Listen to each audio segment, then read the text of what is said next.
na sinundo po nila ako ng gabi, ng Friday, kinabukasan po noon, Sabado. Sapagkat meron pong isang ministro ng Iglesia ni Cristo na kung saan naghahamon po ng debate. Hinahamon ng debate yung ating mga kapatid po dyan sa Hain, Nueva Ecija.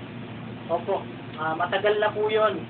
Wala lang pong brother na pumupunta doon. So tayo po yung na iharap doon sa ministro noon nung Sabado. At alhamdulillah, nagkaroon po kami ng pag-uusap patungkol po sa magaganap na debate. Opo, tatlong topic po yung nakahain po doon. Yung ministro na yon, kasi ang gusto niya mangyari, magkaroon po ng debate ang Muslim at yung Iglesia ni Cristo. So, pilit na pong hinahamon yung mga kapatid natin doon. So, kaya pinuntahan po natin. Hinarap po natin yung ministro na yon.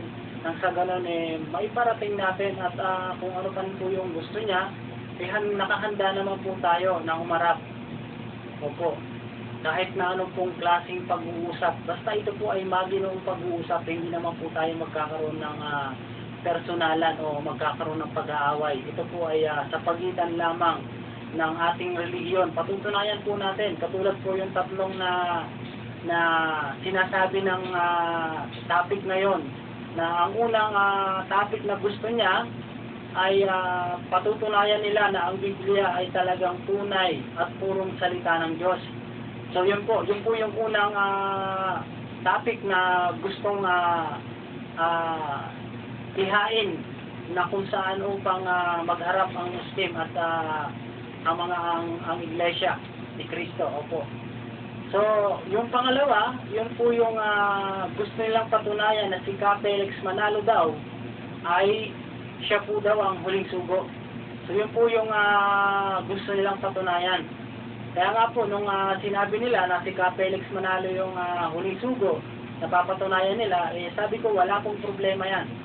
Handa po kami dyan kahit ngayon mismo. Sinabi po natin doon sa ministro, kahit ngayon po mismo. Kasi total, hinahamon yung kapatid namin na hindi naman ganon. Hindi niya kaya na humarap kung ano man po yung inyong mga gustong pag-usapan. So, dumating po tayo doon, nakahanda naman po tayo na harapin kung ano man po yung gusto nilang pag-usapan. Katulad po yun, yung pangalawa na gusto nilang patunayan na ang huling sugo daw ay si Felix Manalo. So, tutol po tayo doon. Dahil maliwanag po na nakalagay sa Quran na sinabi mismo ng Allah subhanahu wa ta'ala.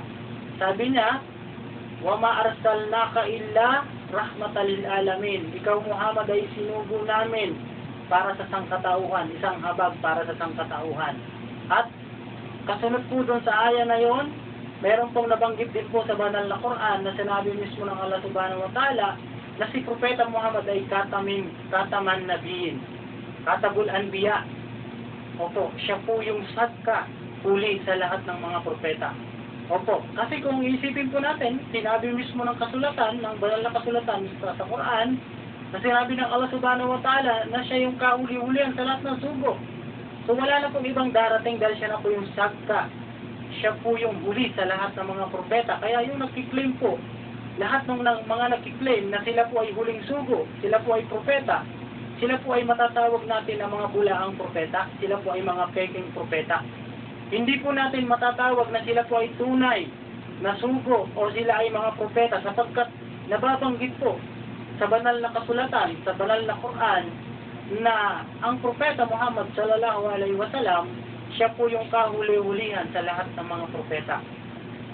Opo, siya po yung sadka huli sa mga sugo po yan. Siya po yung ginawa ng Allah subhanahu wa ta'ala na isinugo para sa lahat po ng nilalang. Hindi po special sa mga Muslim yan, si Propeta Muhammad. Kundi siya po ay tinatawag na para po sa lahat ng mga nilalang.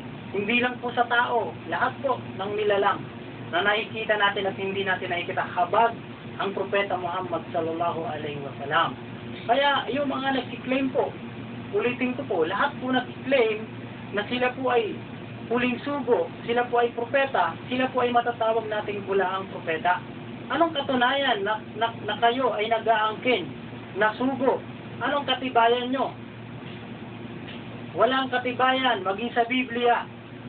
Wala pong katibayan. Kaya nga, yun ang gusto nating pag-usapan na gusto nilang patunayan. Ang patutunayan nila, si Ka Felix Manalo, siya po yung huling sugo. So titindig po tayo, tututulan natin yun na ang huling sugo ay hindi po si Ka Felix Manalo. Walang iba kundi ang mahal na propeta Muhammad sallallahu alaihi wasallam. Siya po ang sugo para sa lahat po sa sangkatauhan. Kaya yun po yung sabi ng ministro, dadalhin muna doon sa Central. Nang sa ganon, magkaroon ng pagpupulong na sila ay payagan. Opo, ang haharap po dyan, akala din po natin, dahil hamon yung ministro, si ministro na tagahain po yan, siya po yung pinunong ministro, si Nicanor Ramos ng Hain, Nueva Ecija. Opo, pinuntahan po natin yan doon nung Sabado. So, ang gusto niya, hamon siya ng hamon ng debate doon sa kapatid natin, yung gusto niya na umarap, tayo po ang haharap doon. Nung nandun na tayo, hindi naman siya umarap ng debate. At sabi niya, sinabi ko po sa kanya na kung gusto niyo, umpisahan na po natin yung debate ngayon. Kasi hamon kayo ng hamon ng debate, kahit anong gusto niyo pag-usapan, nakahanda po kami. Ang sagot po nung ministro na yon ni Nicanor Ramos, sabi niya, ipapaalam muna namin doon sa Central, doon sa Quezon City. Nang sa ganon, alam po. Bakit ganon? Nung wala kami rito, hinahamon yung kapatid namin at minumura nyo ba na para humarap ng debate. Nung dumating kami doon, napakabait nung ministro na yon. Wala siyang sinabi. O sige, sabi niya, maghain tayo ng debate. Ito ang pag-usapan natin. Opo, kung nakikinig po yung pamunuan ng Iglesia ni Cristo, siguro panahon na para magkaroon po ng paghaharap ng Muslim at Iglesia ni Cristo sa Islam at Iglesia ni Cristo po. Matagal na po yan. Dapat humarap na po kayo. Ha? Tayo naman, ikipag-usap tayo ng maayos naman to. Wala naman pong personalan yan. Pag-uusap po patungkol po sa kaligtasan yan. Opo. Para mapatunayan natin. Patunayan nyo na si Ka Felix Manalo ang huling sugo. Tututulan po namin yun. Kahit yung Biblia, sabi nga nung ministro, si Nicanor Ramos, sabi niya, hindi kami naniniwala sa Quran. Sabi ko, kung naniniwala kayo, sabi niya, ang tanong sa akin, kayo ba naniniwala sa Biblia? Sa buong Biblia, sabi ko po, hindi po kami bilang Muslim, hindi po kami naniniwala sa kabuuan ng lahat ng Biblia. Mayroon pong mali dyan, at mayroon din namang malapit-lapit na katotohanan. Hindi naman tunay, kundi malapit-lapit lang, mayroong bakas ng katotohanan. Kaya po namin tindigan yan. Kaya, kung gusto niyo pong yun ang topic, alhamdulillah, wala pong problema. Ito po yung tindig po namin. Kung gusto niyo po yan, sabi nung ministro, o sige, yan po yung gusto niyo, okay, no problem. Haharap po tayo dyan. Wala pong problema. Kung yan po yung gusto niyong topic, kami po nakahanda po kami dyan. Siguro panahon na para magkaroon na po ng debate sa pagitan ng Iglesia ni Cristo at ng Islam. So, yung pangatlo na gusto niyang pag-usapan ay ang tunay na relihiyon. Patunayan ninyo na ang tunay na relihiyon ay ang Iglesia ni Cristo. Opo. At kami naman po, tututol din po kami doon na hindi po Iglesia ni Cristo ang tunay na relihiyon. Kaya po, yun po yung tatlo na iahain po. Sa Martes po, pinapabalik tayo doon para makonfirma po natin kung talagang haharap at papayag po yung pamunuan ng Iglesia ni Cristo nang sa ganon upang maidaos na to ang debating ito na magaganap po. Yung tatlo na yan, mamili lang po sila. Sabi nga nung pastor, talagang sa Biblia lamang ang pag-uusapan. Sabi ko nga po, okay, wala pong problema. Kung gusto nyo sa Biblia, dahil hindi kayo naniniwala ng Quran, walang problema. Biblia ang gagamitin natin, tututulan natin na ang Biblia ay kontra dyan sa paniniwala nyo, sa pananampalataya nyo. na si Ka Felix Manalo ay sugo, at ang tunay na reliyon ay Iglesia, at ang tunay na salita ng Diyos ay Biblia. Yan mismo sa Biblia gagamitin namin upang mapatunayan na yung sinasabi nyo na tunay na reliyon at tunay na sugo si Ka Felix Manalo, diyan po namin tututulan mismo sa batayan ninyo. So yun po, Masya binabati ko rin po dyan yung mga jamaan natin dyan sa San Isidro, Nueva Ecija, alhamdulillah. Yan po yung kasama po natin nung nagpunta po tayo dyan. Pati yung jamaan ng Pampanga sa pangunguna po ni Brother Ismael, Pampanga, San Isidro, na San Nicolas, Arayat, Pampanga, alhamdulillah. So sa Martes po, babalik po tayo doon para malaman po natin kung pumayag po yung Iglesia ni Cristo ng pamunuan kung sila po ay haharap sa atin. Doon po sa, mamimili lang po sila sa 3 topic na yun kung ano po ang gusto nila. So alhamdulillah, nakahanda naman po tayo. So alhamdulillah, yun po. Announcement po yun. Nang sa ganun magkaroon po ng kaalaman yung mga kapatid po natin. Mashallah, meron po tayong mga dumating na bisita rito. Speaking of Iglesia ni Cristo, INC, mashallah, ito po yung dumating natin, mashallah. Siya po yung isa sa mga pambato natin sa pagdadawa sa Luneta, mashallah. Siya po yung Vice President ng dawa sa Jamaan ng Luneta, mashallah. Siya po ay dating Iglesia ni Cristo. Siya po yung handog po yan. Ayan po, kung nakikinig po yung pamunuan ng Iglesia ni Cristo. Marami na po kami mga kasama ng mga Iglesia ni Cristo dati, sila po ngayon ay yumakap din po sa pananampalatayang Islam. So meron pong nagsyahada nung Sabado, pagkagaling po namin dun sa kapilya nila. Opo, kasi sumama sila doon, gusto nilang malaman, gusto nilang makita, gusto nilang marinig, masaksihan kung talagang ano ang ibubuga, ano masasabi ng ministro na yon, na papatunayan nila na talagang hamon ng debate. So hindi sila humarap, hindi sila tumupad doon sa usapan na napag-usapan ng mga brother na magkakaroon po ng debate. So nang dahil doon, bumalik kami doon sa bahay ng brother at nagdawag po kami doon, at yung mga kasama po namin doon na gusto nilang makita ang pagdidebate ng Muslim at saka yung Iglesia ni Cristo, ayun, wala po silang nasaksihan. Ang nasaksihan nila eh hindi po umarap yung ministro sa debate na napagkasunduan. So alhamdulillah, sila po ay nagsyahada, yung dalawa po natin, mashallah. Welcome po sa Islam yung mga kapatid po natin na nagsyahada roon, alhamdulillah. So alhamdulillah, nandito pabatiin na po natin yung ating brother, si Brother Abdurrahman. Siya po yung Iglesia po dati, handog po yan. Siya po yung Vice President natin dyan sa Dawa sa Luneta, mashallah. Yan po yung mga pambato natin dyan sa pagdating po sa mga mashallah, sa pagdadawa po. Kasama niya rin po yung mahal na rena niya, mashallah. Pabatiin po natin niya si Brother Abdurrahman. Brother, assalamualaikum. Waalaikumsalam. Ako po si Kabalit na Abdurrahman. Dati po akong Iglesia ni Cristo, handog. Ang buong pamilya po namin ay buong angkan. Ay lahat kami karamihan ng Iglesia ni Cristo.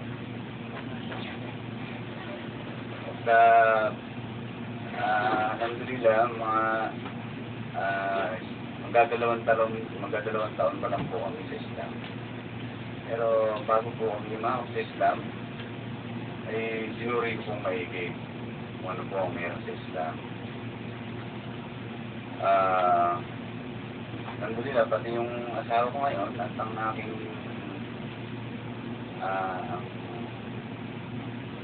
binan ko ay isa rin sa pananampalatayang Islam. Mashallah. So, napakalamig ng boses ni brother. So yun po siya po ay handog at yung buong angkan niya, mashallah. So ngayon si brother, nag-Muslim na rin po siya, mashallah. Yan po yung katunayan na sinabi niya na siya po, bago siya pumasok sa Islam, ay pinag-aralan niya muna ang reliyong Islam. Ganyan po sa Islam. Kailangan pag-aralan po. Hindi po yung susunod tayo ng bulag-bulagan. Katulad po yung isa sa mga doktrina ng ating mga kapatid natin, mga Iglesia ni Cristo, hindi ka po pwedeng humawak ng Biblia. Ha? Sinabi nga hanapin mo yung katotohanan At ang katotohanan yan ang magpapalaya sa'yo. Ha? Katulad niyan, hinanap niya yung katotohanan ni Brother Abdurrahman. Nakita niya. Ha? Pinapahanap nakalagay sa Quran. Sabi ng Allah, Inna ad-dina indallahi al-Islam. Sabi niya, katotohanan. Yung sinabi ni Jesus Christ na hanapin ang katotohanan, nandito sa Quran. At sinabi mismo ng Allah, katotohanan, ang relihiyon na tatanggapin at galing kay Allah, wala pong iba kundi ang Islam. Yun ang pinapahanap ni Jesus Christ. Walang makikita din sa Biblia na ang katotohanan ay ang iglesia, sabihin natin, o ano man ang mga iba-ibang sekta ng mga kakristyanuhan. So, maliwanag po, dahil sinabi ni Jesus Christ, hanapin yung katotohanan. Nandito sa Quran yung katotohanan, sinabi mismo ng Allah katotohanan ang relihiyon. So, nandito yung katotohanan. Wala dito sa Biblia, mga kapatid. So, alhamdulillah, pabatiin po natin mga mahal na rin nung kapatid natin na Abdurrahman, mashallah. Nandito po yan, mashallah. Ha? Nahihiyak si sister. Bati ka sister, mashallah. Para nang sa ganun opo, minsan lang yan. At least mag-ano tayo rito, mashallah. Marinig ng mga pakilala ka sister at bakit ka nag-Muslim, mashallah. Opo.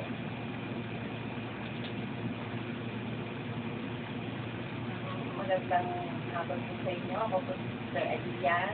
Asawa po ako ni Abdurrahman Dumas. Binabati ko po si Sister Hana, ang buting asawa ni Brother Bashir. Mashallah. Si nanay, nakikinig siya ngayon. Apo, medyo nahihiya po yung mga kapatid natin. Mashallah. Kailangan na linggo-linggo nandito tayo para inshallah. So yun po, alhamdulillah. Yun po, inshallah, yun po yung dua natin, panalangin po natin na magkaroon na po ng debate po sa pagitan ng mga Iglesia ni Cristo at ito pong Islam. Yan po ang inaabangan ng marami po, mashallah. Inshallah, ipagdua po natin yan. Sa Martes malalaman po natin yan.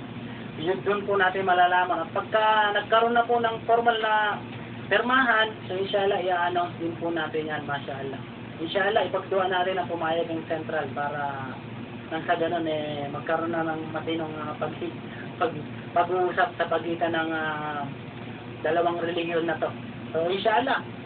So, yun, mas maganda talakayin natin at para malaman ng mga kapatid natin kung ano ba talaga yung sinasabi nila. Kuha tayo ng isang topic doon sa sinasabi nila na ang Biblia, excuse me, yung Biblia ay tunay bang salita ng Diyos, Brother Muad? Yun ang gawin nating topic ngayon na kung saan tutulan natin na ang Biblia ay ito ay hindi tunay na salita ng Diyos. Paano ba natin sasabihin na ang Biblia talaga ay hindi talaga tunay na salita ng Diyos, Brother Muad? Ha? Kung hindi ang Biblia ang tunay na salita ng Diyos, ano ang tunay na salita ng Diyos? So, Brother Muad, kung pwede mo bang umpisahan yan, nang sa ganun, kung para mapakinggan po ng mga kababayan natin, lalo-lalo na yung mga Iglesia ni Cristo, baka nakikinig sila ngayon. Ha? Nasa ganun, para mabigyan natin sila ng tip. Diba? So, pag sa ganun, kung sakasakali mong humarap sila, alam na nila, diba? May tip na sila. Binibigyan na natin ng tip yan para nang sa ganun, hindi sila mahirapan. Opo, so, bigyan natin ng pahapyaw, patunayan natin na itong Biblia ay hindi purong salita at hindi tunay na salita ng Diyos, Brother Muad. Umpisahan mo, Brother. Una-una, bago natin talakayin yung Biblia, gusto ko parang sabihin na sa inanos ko na yung Iglesia ni Cristo, no? Opo. Sana naman magkatutunan yung pagkaharap ng Islam at ng Iglesia ni Cristo kasi sa Pilipinas, masasabi natin ito yung pinaka-main event, no? Kasi sa lahat ng sekta ng Kristyanismo, ito na lang silang hindi umarap. Opo. Ito lang, Katoliko, born again, Seventh-day Adventist, pati kulto, umaharap na rin sa Islam, no? Nakasawa na eh, no? Oo, ito na lang talaga, no? Ang Iglesia ni Cristo na lang ang hindi pa talaga humaharap sa talakayan, no? Sa pagitan ng Islam at ng Iglesia ni Cristo. So sana, inshallah, magkatotoo ito. Kaya naman, sa pamunuan ng Iglesia ni Cristo, sana pahintulutan nyo na kung sino man yung marunong dyan sa debate, no? Harapin nyo na ang Islam kasi ito na yung main event. Parang Mayweather Pacquiao to eh. Matagal nang inaantay ito ng ng iba natin mga kababayan, no? Lalo na sa ating mga Muslim. Tulad na sinabi mo, ano ba yung yung pagpapatunay na ang isang kasulatan ay salita ng Diyos, no? Siyempre, unang-una masabi natin dapat wala itong pagtatalo-talo, no? Walang pagtatalo-talo at Walang salungatan. walang salungatan, no? At direktang sinabi. Hindi yung ayon pa, no? Ayon pa kay ganito, ayon pa kay ulan. So, yun ang isa sa mga masabi natin na pagpapatunay na ang isang kasulatan na nagmula sa Diyos, no, ay yung walang salungatan at direktang sa mismo nagsabi, ang Diyos mismo ang nangusap. No? Tulad halimbawa, sabi sa Quran, no, isa ito pagpapatunay na ang Quran ay direkta o mismong galing kay Allah Subhanahu wa Ta'ala. Yung sinabi niya, yung panawagan niya, sabi niya, A'udhu billahi minash shaitanir rajim, sabi niya, Ya ayuhan nasu u'budu rabbakumul ladzi khalaqakum walladina min qablikum la'allakum tattaqun. No, direktang sinabi ang panawagan ni Allah Subhanahu wa Ta'ala, sabi niya, usang katauhan, sampahin ninyo ang Panginoon ninyong lumikha sa inyo at sa mga nangauna pa sa inyo upang kayo ay maging matutuwid.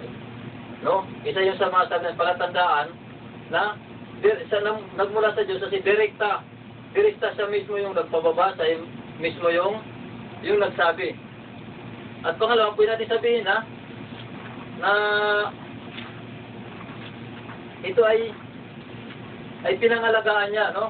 Pinangalagaan niya, no? Pinagtahan niya at inalagaan niya. Inalagay niya laban sa mga pagbabago-bago. Kasi pag ang isang kasulatan ay nababago, masasabing hindi na ito ang mula sa Diyos kasi binago na. Ang Quran, ito ay pinangalagaan, no? Ni Allah Subhanahu wa Ta'ala. Tulad ng masabi niya sa Al-Hijr, at sabi niya, A'udhu billahi minash shaitanir rajim, Inna nahnu nazzalnahu dhikra wa innahu lahafidun. Sabi niya Subhanahu wa Ta'ala, katotohanan, kami ang nagpanaog ng dhikr ng Quran at buong katiyakan na ito ay aming pangangalagaan laban sa kabulukan at katiwalian. So yung mga kapatid sa panampalataya na masasabi natin, ang isang kasulatan na nagmula sa Diyos, ito ay mismo pinangalagaan ng nagpadala o ng Diyos na siya labos ng Allah. At pangalawa, ito ay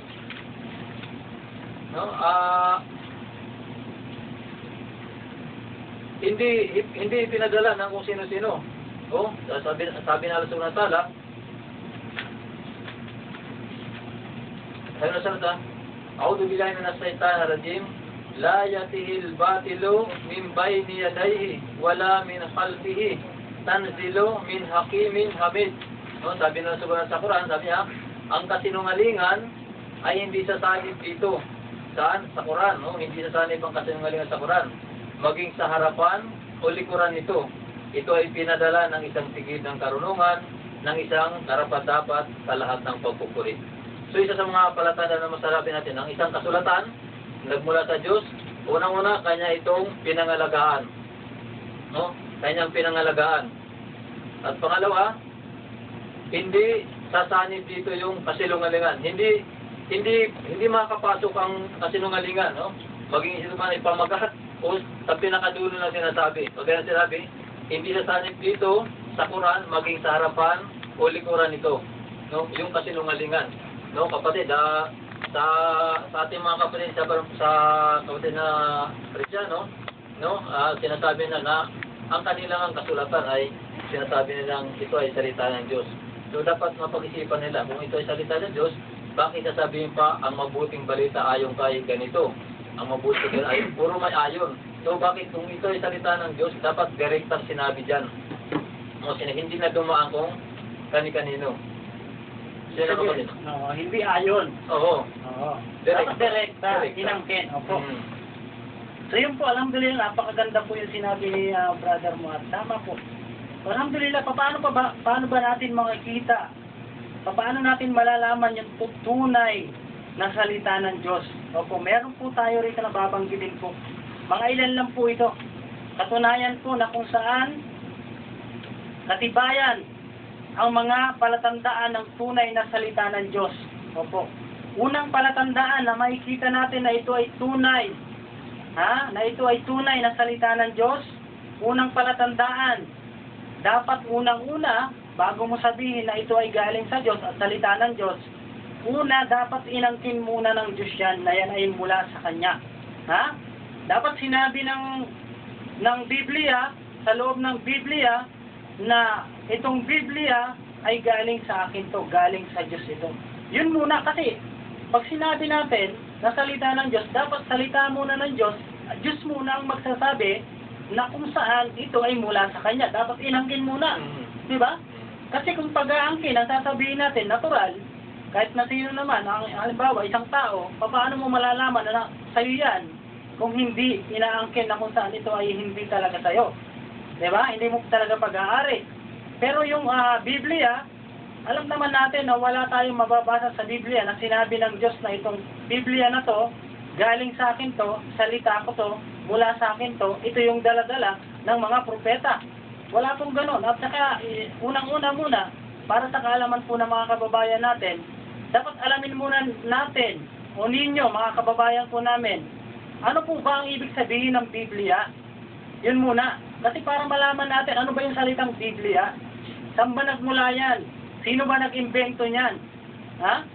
Natural, sa Biblia, wala kang mababasa na nung panahon ni Jesus Christ ay may dala-dala siyang Biblia. Yun ang pinangangaral niya. Wala pong ganun. Kaya ito po yung palatandaan na dapat nating tandaan. Dapat inangkin ng Diyos na sa Kanya galing ang Biblia. Kahit na anumang kasulatan yan na kiniklaim natin na ito ay mula sa Diyos. Yung Quran, mababasa po natin, subhanallah, napakaraming talata na inangkin ito ng Allah subhanahu wa ta'ala. Bakit? Dahil ito nga ay mula kay Allah. Yung sinabi ni Brother Muado, ito ay pangangalagaan mismo ng Allah subhanahu wa ta'ala sa kabulukan. Iingatan niya siya mismo kasi bakit siya yung nagpadala Napuro siya yung mag-iingat niyan, kapatid, di ba? Opo. Mababasa po natin dito po sa banal na Quran. Ganito po ang magbabasa natin sa surah As-Sajda, nakalagay po yan, sa surah chapter 32, verse 2. Ang sabi po rito, A'udhu billahi minash shaitanir rajim. Tanzilul kitabi la rayba fihi min rabbil alamin. Ang sabi rito, sabi ng Allah, ang kapahayagan ng aklat alalaong baga sa makatuwid baga itong Quran ay walang alinlangan na nagmula sa Panginoon ng lahat ng mga nilalang. Masya Allah. Saan galing to? Galing mismo sa Panginoon ng lahat ng mga nilalang. Inangkin mismo ng Allah na itong Quran na to ay walang pag-aalinlangan na nagmula sa Panginoon.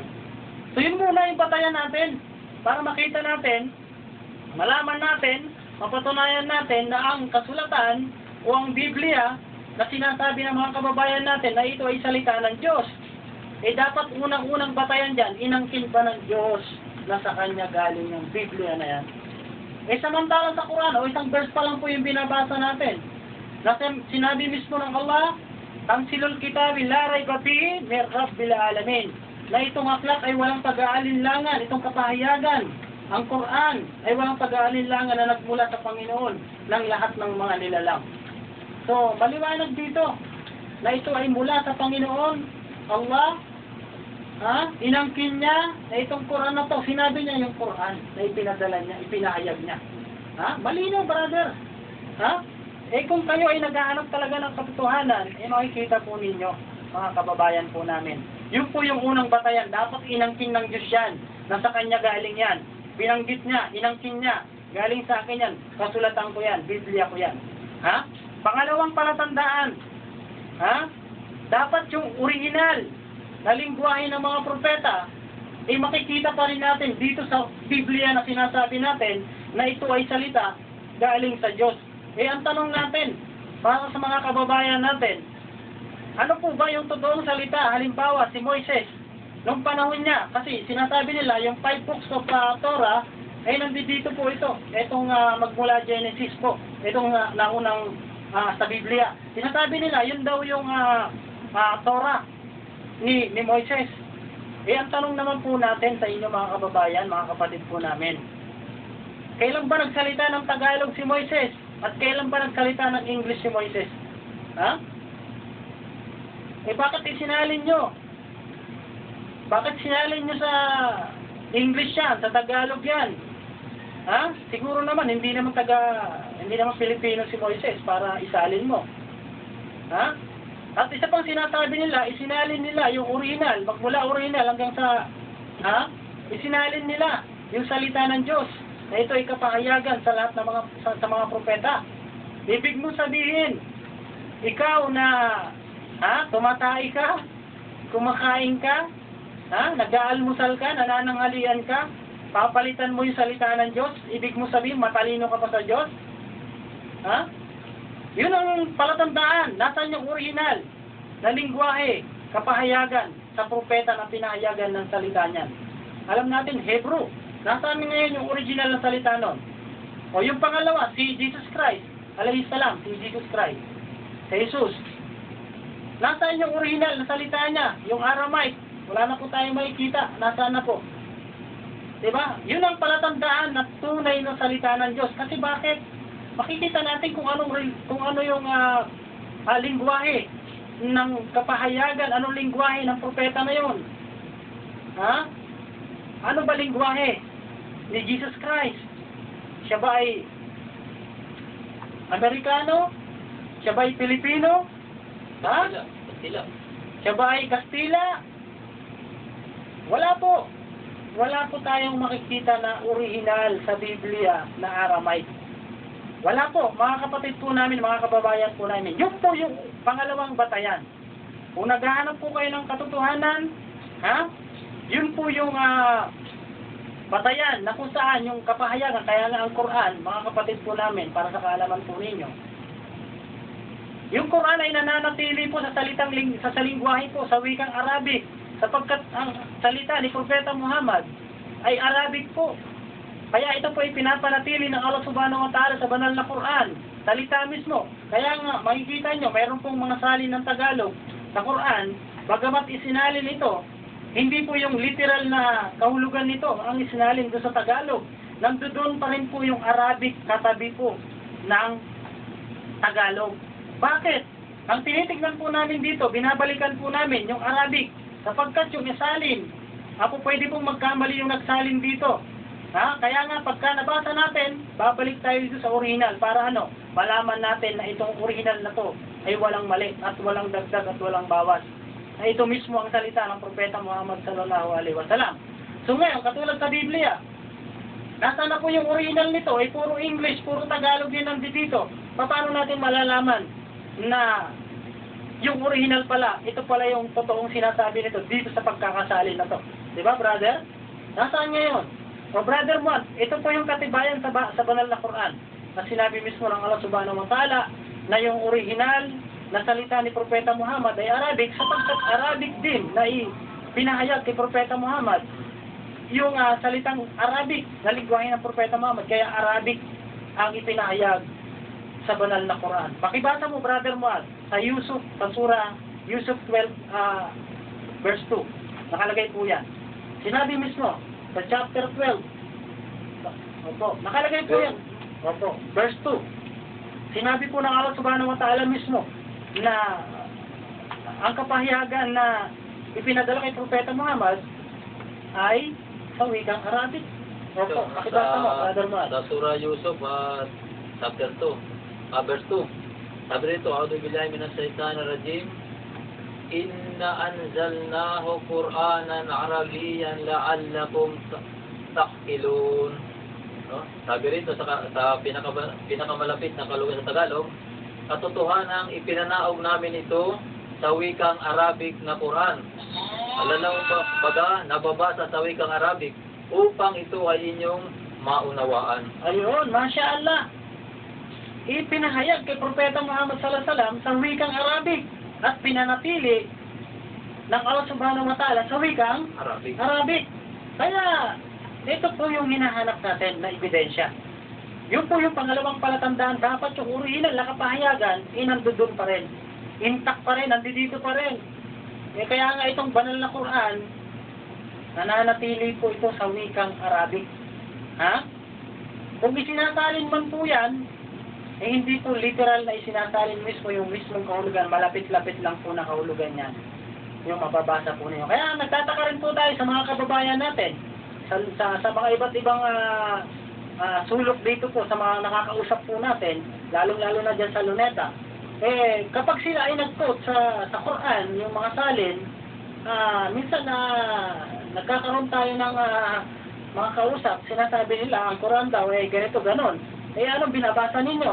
Ang binabasa nyo lamang ay yung hindi yung original.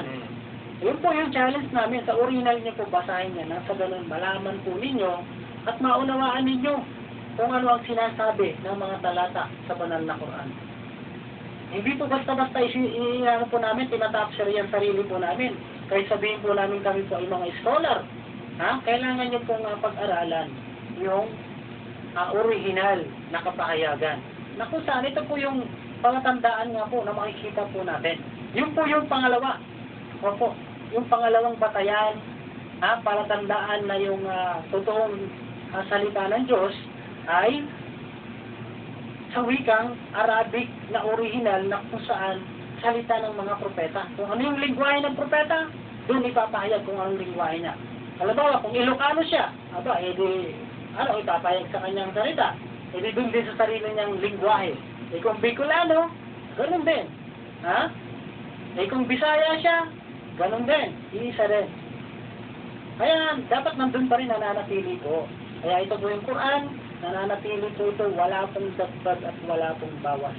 Kaya ang Biblia, kaya isinalin yan, kinuha dun sa sinasabi nila, original daw, na